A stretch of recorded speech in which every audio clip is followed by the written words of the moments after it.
Greetings everyone. Welcome to today's lecture on evolution of art in Mauryan and post-Mauryan period.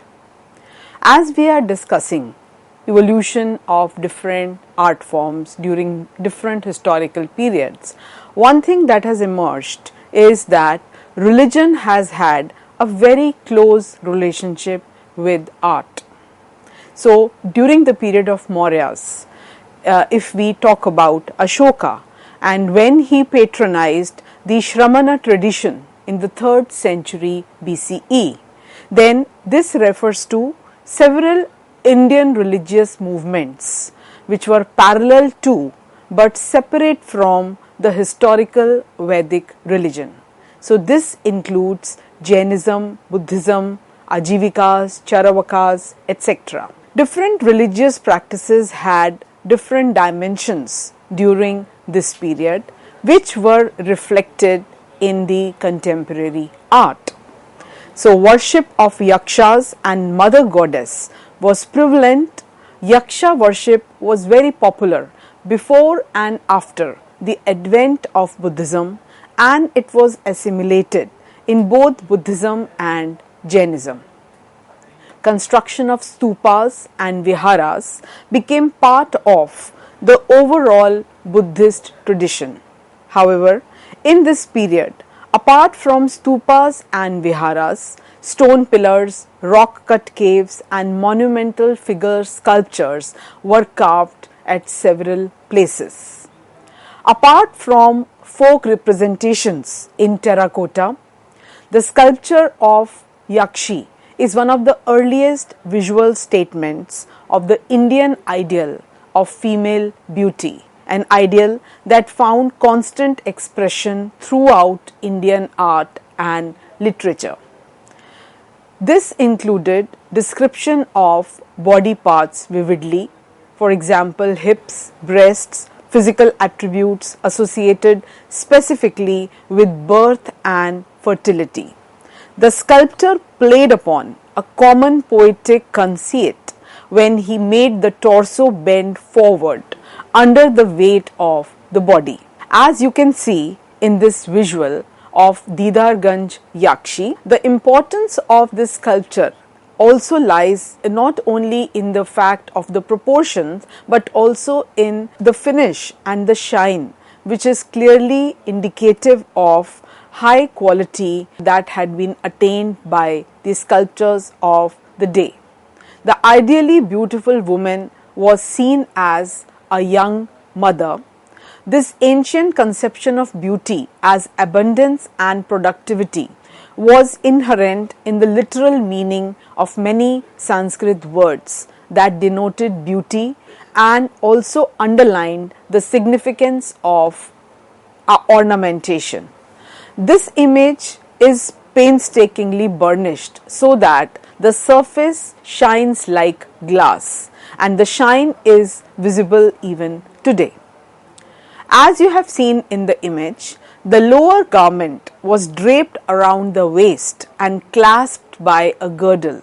The upper garment pulled across the back and allowed to fall at the sides, and the jewelry at the ankles, forearm and neck were characteristic items of clothing and ornament that were present in all sculptures of women from this point onwards. As the sculptor reflects the confident modeling of the fleshy body, the simplicity with which its weight is carried by the left leg, and the sensitive features all speak of elegant naturalism that came to be associated with the sculpture of the Mauryan period. And the same kind of outstanding features were also seen in the superb bull from Rampurva. Now, if we talk about other kind of sculptures that were being developed, we can give example of dwarf yaksha belonging to early 1st century BCE, Pittalkhora cave 3rd, which has been found from Maharashtra. The image of the dwarf yaksha was uncovered from the debris that had piled up in the forecourt of Cave 3rd, which was the main temple at the site. The dwarf is shown in a standing posture with one leg bent at the knee.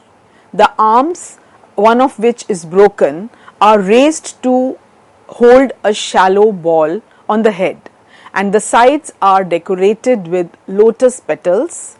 The hair is dressed in rows of curls. So you can look at this image, and the way there is a grin on the face conveys a unique kind of expression. A double fold of flesh at his sides led into a pot belly. The lower garment was secured to the waist by a cord. The pleated upper garment fell over the chest, and it follows the contour of the belly and is drawn across the back. A striking feature of the jewelry was the large necklace with its human-faced beads and triple prongs at the base. The ears have frilled edges, which were often seen on yaksha images. As you can see, all these features in this image. The most prominent feature of the image was the heavy head, its face suffused with a grin. And this was perhaps the first time in Indian art that an attempt was made to endow an image with an emotional expression. So the expression was one of smile. The sculpture does not possess the angularity of the earlier period, nor has it achieved the softer and other expressions that are found in several other sculptures. On the back of the palm of the right hand was an incised inscription that read Kanha Dasena Hiram Karena Kata, made by the goldsmith Kanha Das. Now this record again has been described as unusual in the history of Indian art by several scholars, because till recent times very few artists used to sign their works, or very few works were individually named after the artists. Now the period following the great achievements of the 1st century BCE at Sanchi extended from approximately the 1st to the 3rd century CE and was marked in North India by the dominance of the school of Mathura, a flourishing city and a pilgrimage center near Delhi.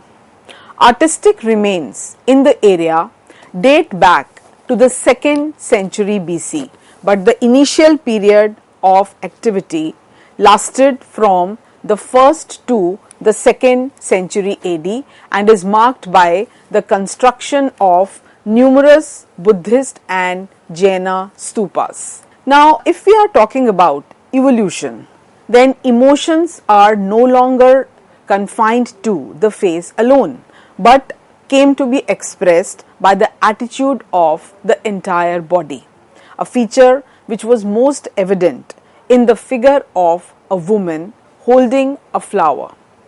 So this kind of sculpture where a woman was shown holding a flower conveyed certain meanings. All these changes led to a greatly humanized style in which the distinction between the secular and the spiritual was kind of becoming more visible, or it was getting obscured. Now, one cannot be certain if a sacred subject is merely a pretext for depicting the luxurious life of the times, or if the spiritual was being represented through the sensuous. In fact, it became very difficult to differentiate between the spiritual and the sensuous. The dichotomy occurred to neither the sculptor nor to the contemporary viewer. Though Indian art of previous periods had been principally Buddhist in subject matter, the Buddha had not been represented anthropomorphically, but by certain symbols like a tree, an altar, a pair of footprints, or a stupa. The image of the Buddha in human form first came into being during this period, and while both Mathura and Gandhara were probably seats of this development, present evidence allows neither to take credit for its origin. So here also we need to take into consideration the entire Yaksha tradition of image making as being essentially a precursor to the images of Buddha. Hotly debated more than 50 years ago, the question of the origin of the Buddha image, though now seems to be irrelevant, and one can clearly chart the steps by which the Buddha image evolved at Mathura. So it is in this context that the images of yakshas become very important. There existed from the 3rd century BCE a tradition of representing yakshas, that is the male counterpart of yakshis, as standing figures dressed in garments and jewel. Images of Hindu divinities, some with multiple arms, a characteristic iconographic feature of later periods, also appeared at Mathura from about the 2nd century CE.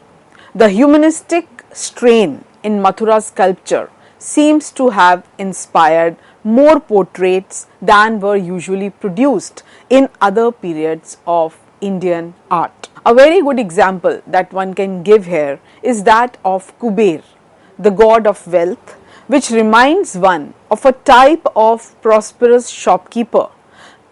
The Gandhara school of sculpture, so called because it flourished in the ancient province of Gandhara with its capital at Takshila, was for much of its existence contemporary with the school of Mathura. But versions of the Gandhara style seem to have persisted way into the 6th century, while those of Mathura style continued way up to 11th to 12th century. Among the earliest known images of yakshas and yakshis can be found in the sculptural reliefs on the Bharhut and Sanchi stupas, both related to Buddhism. They are generally depicted as attendant figures, sometimes to the aniconic Buddha. So from the Mauryan and post-Mauryan period, such as the yakshas from Parkham and Vidisha and the yakshis of Besnagar and Didarganj. In the last centuries BCE and early centuries CE, the yaksha iconography adopted softer features such as the prominent belly. From the Mauryan and post-Mauryan period, such as the yakshas and the yakshis, all these features were found in several sculptures.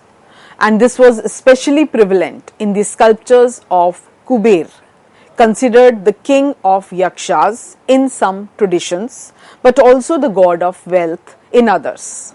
So Kuber came to be depicted with abundant jewelry and wore a dhoti tied underneath a protruding belly. The yaksha figure from Pittal Khoda, Maharashtra, may be considered an example of Kuber iconography. Kubera's mounts include a horse, an elephant or a ram. He is also depicted holding a mace or a club. Now here you can see a very good example of the aniconic image of Buddha. Aniconic basically means the use of symbols and not any sculptural or human form in order to depict Buddha. So in this particular visual, there was a story of serpent king Irapata, with Irapata worshipping empty throne on Prasenajit pillar from Bharhut, Madhya Pradesh, and this belongs to the Sunga period, roughly around 100 to 80 BCE, and it is a panel that is made on reddish brown sandstone and presently is kept in Indian Museum in Kolkata. Now this is a visual of Kuber, not to miss the pot belly, again made in red sandstone and having a large head. This image of Kuber was discovered at Ahitya Chhatra, a site identified with the capital of ancient Panchal. However, stylistically one can assert that it was executed at Mathura, and it clearly depicts several elements of Mathura school of art. So sculptures of Mathura origin have been found even in the northwest from Takshila and also Chandra Ketugarh in the east, suggesting widespread acceptance of Mathura art during this period. So Kuber, the god of wealth and prosperity, though was conceived in Mathura school of art, was kind of omnipresent. Although they shared popular Buddhist themes with sites further inland, the images of Gandhara are rendered in a naturalistic style that never took root in the subcontinent.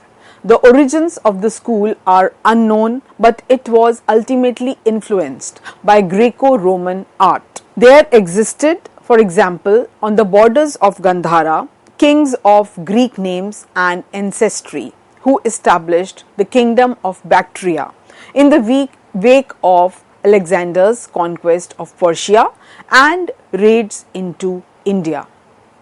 Their rule ended in the 1st century BCE, but Hellenistic culture, reinforced by Roman influences, continued to be a strong element in this region for quite some time. So images of the Buddha and of Bodhisattvas play an important part in the art of Gandhara, though their conception was different than that of Mathura. In 185 BCE, the last Mauryan emperor was killed by one of his generals, who then became the ruler and gave his name of Shunga to the new dynasty. The Shunga dynasty dominated for almost 112 years, and from here on we come across a number of artistic developments related to Buddhism. A very important feature that was developing throughout this period was stupa. The finest monuments of the Shunga period are in fact Buddhist creations. During this period, the stupa emerged as the central focus of the Buddhist worship. Stupa, a symbolic representation, was made in simple dome shape or in the shape of a hemispherical mound. It was symbolic as the symbol for release of material bindings and sufferings, and also signified the attainment of nirvana. So the example that one can give here is that of Bharhut Stupa. The stupa is also symbolic and represents Buddha's parinirvan, that is, his passage from the world of pain, suffering and illusion to the world of bliss and ultimate reality. The stupa was built by Ashoka, but it was further extended during the Shunga period. It was rediscovered in 1873 CE. This mound was almost 212 feet in diameter from its base and 88 feet high. It was made in red sandstone. Bharhut Stupa is one of the important monuments of the Shunga dynasty. Buddha was never depicted in the human form but represented only by symbols. The pillars and the lintels of the gateway of the stupa were decorated with beautiful and detailed narratives from the lives and previous births of Buddha. Decorated in bas relief, these railings had relief sculptures based on various Jataka Kathas. So one can say that the stupa also represented the narrative art. And a very good example that one can give here is that of the dream of Queen Maya. It is a relief done on the railings of the Bharhut Stupa. It is a kind of a medallion carving. The period is Shunga dynasty, that is around 2nd century BCE, and made of red sandstone with a diameter of 54 centimeters. Again, it is found in Indian Museum, Calcutta. So, having discussed some of these important features, we can say that there was no looking back and there was a constant evolution of different styles of art. Thank you.